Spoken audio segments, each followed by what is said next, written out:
Le gouvernement bruxellois et plus largement la majorité bruxelloise, ils ne sont pas en train de s'embraser, de prendre feu en ce moment. Est-ce qu'on peut encore éteindre l'incendie? Je ne dirais pas qu'on est en feu, on est en turbulence, un peu comme un avion.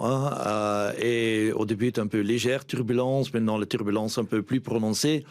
Mais tout le monde qui a déjà pris l'avion sache que après, il y a toujours, ou presque toujours, des atterrissages normaux, sains et saufs.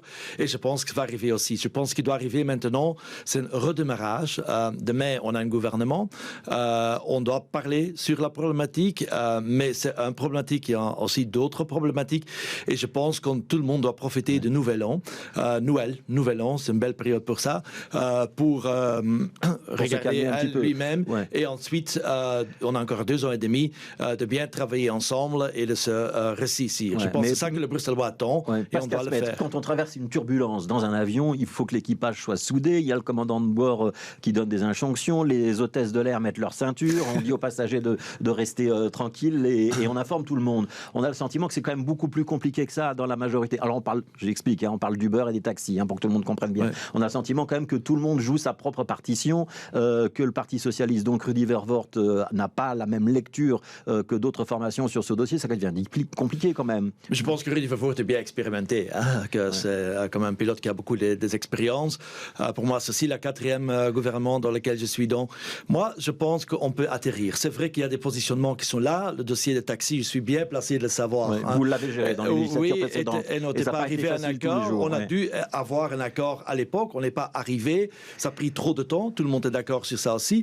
Mais le plus important pour moi est que jeudi passé, le gouvernement bruxellois a trouvé un accord équilibré pour un règlement définitif du secteur taxi, de moderniser. Ce plan taxi-là, tout le monde est d'accord, oui, le plan taxi, tout le monde est d'accord sur le plan taxi au fond. Le problème qui est arrivé, c'est un jugement d'un tribunal ou un cours d'appel qui est un peu comme un tonnerre dans le ciel, qui était un peu déjà nuagé, que personne n'a attendu. Et ça a mis un peu tout en turbulence forte, cet arrêt, puisque tout à coup, Uber ne pouvait pas fonctionner, plein de Bruxellois étaient déçus, chauffeurs qui roulent avec Uber, LVC étaient en panique puisqu'ils n'ont plus de revenus, complications qu'on était là. Et maintenant, on doit gérer cette complication. Évidemment, on sait très bien, l'accord gouvernemental a dit, dans le cadre définitif, il y a une place pour Uber et les autres applications, mais sous les conditions que le gouvernement bruxellois et le Parlement bruxellois déterminent.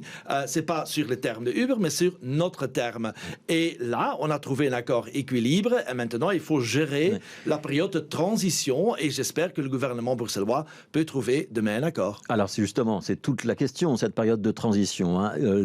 Il y a un grand nombre des partis de la majorité, dont le vôtre, Vooruit ou One Brussels, mais aussi Groen, l'Open VLD et Défi, qui ont déposé une proposition pour permettre à Uber de refonctionner très rapidement et visiblement pas avec beaucoup de conditions, puisque les socialistes disent même que le texte qui est proposé a été écrit par Uber lui-même. Et puis on a le Parti socialiste qui ne veut absolument pas qu'on réautorise Uber dans ces conditions tout de suite. Et on se déchire. Qu'est-ce qui va se passer la semaine prochaine? Vous allez aller jusqu'au vote avec une majorité alternative ou pas? Je viens de dire on va en débattre demain dans le gouvernement de nouveau. La semaine passée, c'était clair, on fait double. Une ordonnance définitive et une ordonnance pour régler la transition. Provisoire pour la transition. Exact. C'est ça qui était convenu.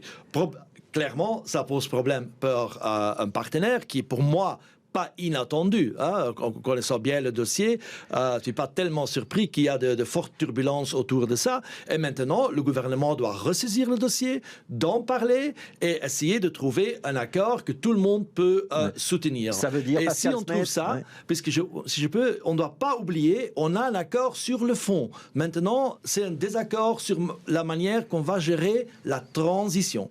Ça veut dire que le gouvernement bruxellois doit se ressaisir du dossier et rédiger lui-même une proposition, un projet d'ordonnance pour la période transitoire et pas laisser la main aux parlementaires parce que ça part dans tous les sens. Je ne suis pas dans le gouvernement maintenant.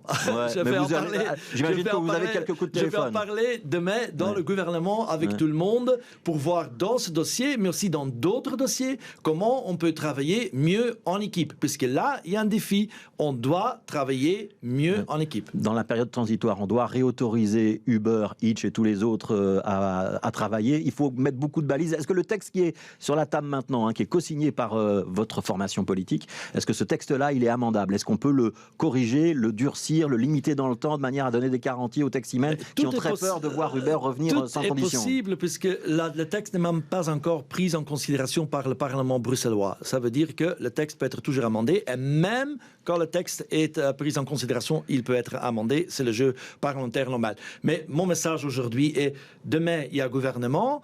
On est d'accord sur le fond de la question. Maintenant, on doit gérer la période de transition. Comment on peut en sortir? Et pour moi, le point de départ est très clair. Il y a une situation pour les chauffeurs LVC qui est précaire pour ces gens-là. On doit trouver une solution là. Mais en même temps, il y a une attente des Bruxellois. On a vu combien les Bruxellois ont s'exprimé de pouvoir continuer de rouler avec l'application. Et il faut trouver un équilibre. Il y a une décision de justice aussi. Ce sera un petit peu bizarre qu'on ne l'applique pas du tout. Exact. Et c'est pour ça que l'idée de l'ordonnance d'urgence ou d'autoriser temporairement est venue justement pour réparer à ça. Et certains d'autres disent des remarques juridiques sur ça. J'ai lu le patron de Taxi Vert aussi aujourd'hui. Il a commenté. On doit prendre ça en considération, mais on doit le faire demain dans le gouvernement. Et les compromis restent possibles. Mais évidemment, on doit trouver un compromis. On doit atterrir sain et sauf. On est dans une période de turbulence avec l'avion. On n'est pas encore le parachute sur les épaules. Non. Bon, et on a parfois dans la vie toujours tendance de dramatiser tout. C'est vrai, on est en turbulence. C'est pas les journalistes qui dramatisent, en l'occurrence. C'est plutôt les chefs de groupe et les parlementaires. C'est qu'on est en turbulence. Mais en cadre de turbulence, il faut rester calme.